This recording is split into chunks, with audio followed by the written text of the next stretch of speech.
Hi everyone, today I'm going to show you how to replace the battery in your Apple AirTag.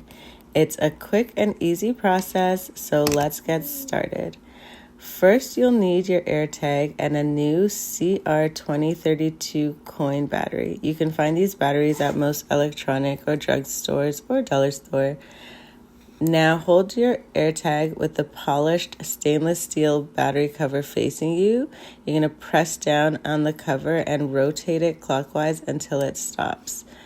Right, once it stops, release your fingers and the cover will pop up. Now you're going to remove the old battery. It's a good idea to dispose of it properly. You're going to take your new CR2032 battery and make sure that the positive side is facing up. So once you get it out of the packaging, make sure that the positive side is facing up. Now you're going to insert the new battery into the AirTag, and then to reattach the battery cover, line up the 3 tabs on the cover with the 3 slots on your AirTag. Then you're going to press down on the cover and rotate it clockwise until it stops. You should hear a sound that indicates that the battery is connected.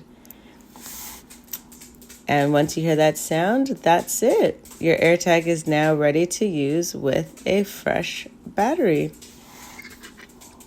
Thanks for watching. If you found this video helpful, don't forget to like and subscribe for more tips and tricks for life. See you next time.